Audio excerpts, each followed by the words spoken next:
Hey, what's going on, guys? So the Nintendo Directs, there's two of them that happened like in the last couple weeks that have actually brought some really awesome demos to the Switch and the Switch 2. I want to talk about them today because they are worth checking out, and I'm kind of hyped for these games. So let's kind of jump into like these demos that came out and why you should be playing them. So the first one I was really kind of like least interested in, but still, you know, enough to want to try it, and I'm glad I did, is a Shinobi game from Sega, Shinobi Art of Vengeance. It has like a 2D kind of like hand-drawn art style. And you know, very recently the new like kind of 2D Ninja Gaiden came out, the one that was made by the guys who did Blasphemous. And you know, I was worried that this game wasn't going to be as good because I really enjoyed that one.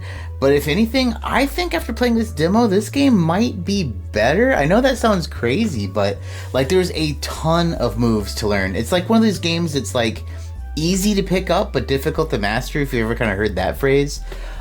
It's cool as hell though. I have really enjoyed it. I 100% of the demo, which is challenging. So you actually beat the demo and then you get an ability that lets you go back into the game and break certain like secret walls. I'm not going to talk too much more about it, but there's like a challenge mode that you can unlock, and that was one of the hardest challenges I think I've done in a very, very long time. But there's secrets, chock full of secrets in this freaking demo. Like I said, ton of moves, a lot of really cool stuff. You can like auto kill enemies if you break their guard with heavy attacks or shurikens. You know, there's all sorts of different enemies you need to take out in specific orders because they'll heal each other. There's enemies with like really crazy kind of moves that can hit you from a distance you need to be careful of. There's a shop where you can get a bunch of like, you know, new moves and abilities. It is really cool. I thoroughly enjoyed it. And this is a game that I am like 100% picking up because of this demo. It's one of those things where it's like, you know, I think a lot of companies need to start doing this, where you pop in a demo that's like something that is very enjoyable and shows the game off, because a lot of games nowadays you don't get like a chance to do that. And like I said, I was gonna write this off as just another like, you know, cool, probably decent, you know, 2D platformer action game, and it's quickly become a game that I am like extremely looking forward to. Now, this next game, I actually had my eye on for a while, and then I forgot about it. You know, Yacht Club Games, they're known for making like all of the Shovel Knight games, which are cool. You know, they're neat. Personally, I never really vibed with the concept of the main character. I thought it was kind of weird. But the games themselves are undeniably phenomenal. And that's why I was really kind of jazzed. I think it was last year when they talked about Mina the Hollower, where they're like, hey, it's going to be, you know, our take on like a top-down Zelda game. And the demo is out right now, and I will say that it does not disappoint. It's super cool. I mean, if you like that kind of Link's Awakening, maybe a Link to the Past art style, it's more like Link's Awakening. It definitely feels more Game Boy than Super Nintendo. But I mean, that's kind of what they did with the Shovel Knight games, right? Like it wasn't, you know, definitely wasn't 16-bit. It's more like 8-bit, but like a super good, super nice 8-bit with dope music, you know, very memorable music. Very, you know, it's what you expect from Yacht Club games. Quality. Very good game, and I'm just glad there's a demo out for it. It's like I said, very cool. And you know, Shovel Knight games were big enough where if you remember when the Switch launched, I mean, like 1,000 years ago or whatever, that game got a wide release, like a physical release in stores like Target, Toys R Us, you know, whatever they had at the time. Like, you know, it's nothing to kind of turn your nose up at. These are legit games. They're like really good, worth checking out. So yeah, man, if you haven't played the demo for this one, download it. It's on the eShop. Like I said, it's really cool, and you know, the demo gives you a good taste of what you're into. And you know, if you're into like the old school Zelda type games, specifically, you know, I would say Link's Awakening. Or maybe Ages or Seasons. If you're really into those games, then you're going to want to check this demo out. Now, this last one hyped me beyond belief, and then I played the demo, and it blew away my expectations, and then I 100%ed the demo, and I became just so enthralled that I cannot wait.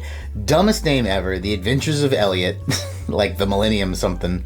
But oh my gosh, so, you know, I've been gushing, and I've shown many times on the channel that I love these HD 2D games, and so far Square has really kind of like, hit the bases you'd think they'd hit, right? They did turn-based RPGs with, Octopath Traveler 1 and 2, the Star Ocean Second Story or whatever, whichever one they did. I forgot which Star Ocean they did.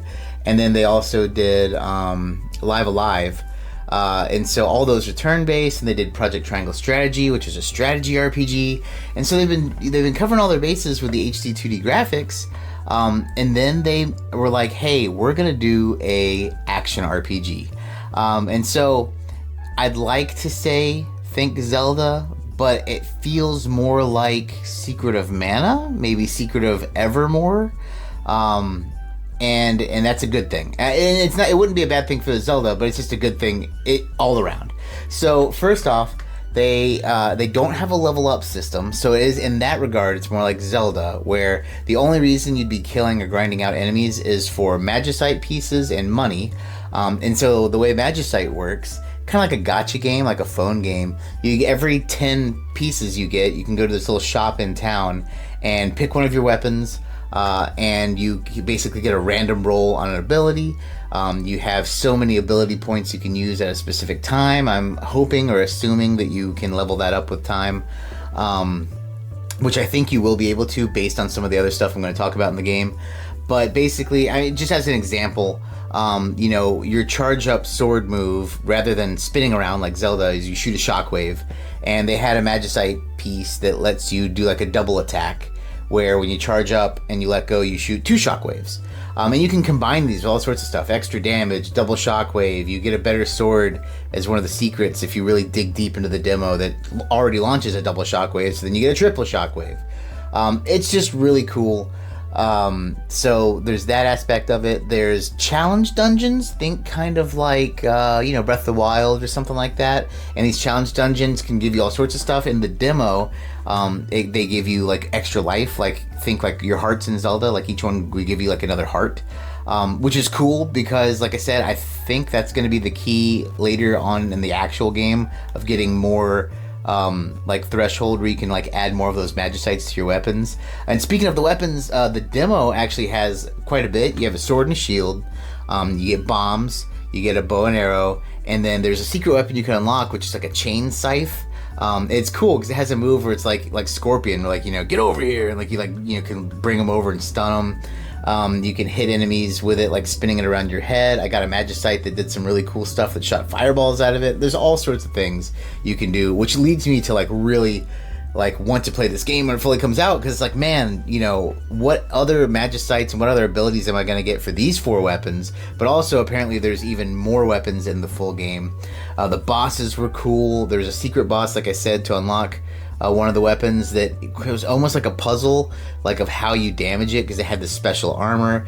And then there was like the main boss of the demo, which was also quite challenging. Cool thing is, in this game, is if you die, you can quit back to the menu or whatever, and I don't know if this will be changed or not in the main game, or you can pay a little bit of like money to get back in. And it's not like a dumb amount. Like, you don't feel like, oh my god, I just wasted so much time because I grinded out money and now I just used it all because I died trying to figure out the pattern. Like, it was not egregious, so it felt really cool.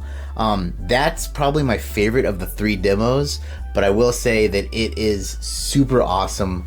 Highly recommend it. They have like a fairy that gives you abilities where you can teleport and fly around, and you can also have a second controller play as the fairy to like help collect things. All sorts of stuff, and the classic RPG tropes, accessories that give you new abilities and stuff like that. So I'm looking forward to that game when it comes out. I do know that they're doing like a feedback scenario where it's like, they're going to take feedback from people who played the demo. So I recommend it just for that, because if you liked the game and you want to give some recommendations, it sounds like they're open to it. But yeah, those are 3 awesome demos that dropped because of all these directs, and I recommend playing all of them. But hey guys, that's going to do it for us today. Once again, thank you so much for watching. Thank you so much for subscribing. If you haven't, please do. It'd be really, really cool. But as always, my friends, take it easy.